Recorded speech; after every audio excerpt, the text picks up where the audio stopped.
this cute little quilt top with baby 2.5-inch squares and fabric. And there is no cutting to make the individual blocks. Each individual block is made by this cute folding technique, and that is what I'm going to show you. So we should credit Catherine, right? yes. Oh. Our friend Catherine told us about this, but she got it from somewhere else. We'll post I a link see. To the, okay. We'll post a link to that video. So here's our little squares. These packs come in 42, so I was able to make 6 across and 7 high, and that makes a cute little baby-sized quilt. And I chose 2 background fabrics in kind of opposite colors to make a checkerboard, and I cut these squares to 6.5 inches. And I've got a little pretend 2.5-inch square and a 6.5-inch square for you. And you'll notice that they're all kind of in different positions. That's super easy to do with this technique, and even put them off center.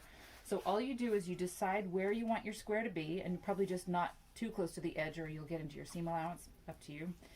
And if you want to do it straight, you position it straight. If you want it to be on an angle, you put it on an angle, and just put it wherever you want it to go, and then carefully, let's do a straight one. Let's do a straight up, almost centered one. So you put it where you want to go, and you're going to fold it carefully so that the 6.5-inch one is touching that guy, and you're going to press that first seam.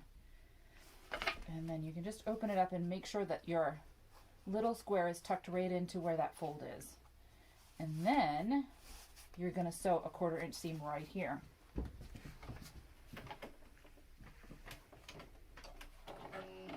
And once you get going, you can chain piece these guys.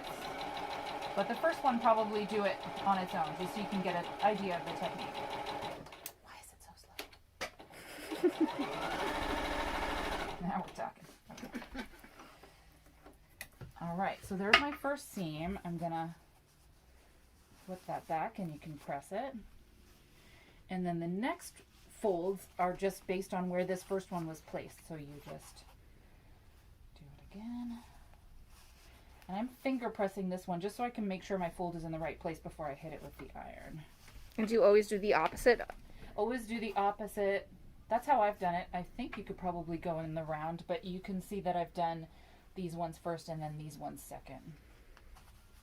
And that is the technique. So we'll do this one.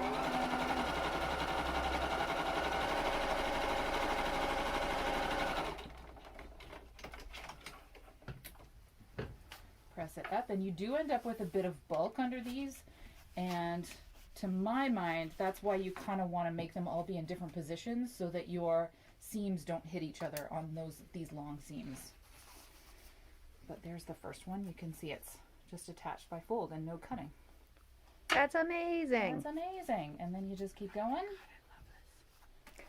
Wait, say it again, Mary Alice. I love this. We didn't plan this to coincide, but our friend Mary Alice stopped by this very minute to find out how to do this very thing. She did.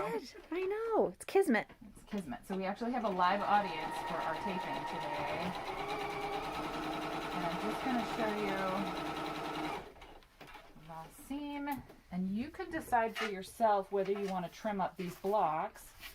If you do them all basically straight, your edges will be nice and straight. If you do some of them on these kooky angles, you will end up with kind of offset seams here.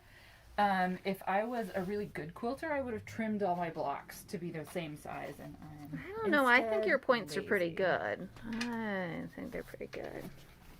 So we're doing this with mini charms, and a mini charm pack is 2.5 inches. Is that true? It is. And we also have lots and lots of charm packs. So you could use this same idea and use the 5-inch squares and go big, right? This would be great for go big. It also works great with a pack of 5-inch squares and a pack of 10-inch squares. And if you can get a coordinating pack, then you can kind of mix up your fabrics.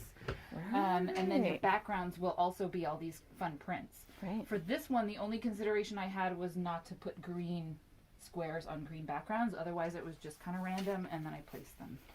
Right. It's done. There we go. So Ta-da! there you go. Just for the lingo, these are called mini charms, these little 2.5-inch, and then 5-inch are called charms, and 10-inch squares, when they're in a pack, are called a layer cake. That's just the lingo people have been using. All right. Thank you, Danielle. Oh, Oh. and if you want to do it, you would need 1 charm pack and 3/4 of a yard each of 2 different fabrics. 3/4, 2 contrasting fabrics. There you go. Have fun. Bye.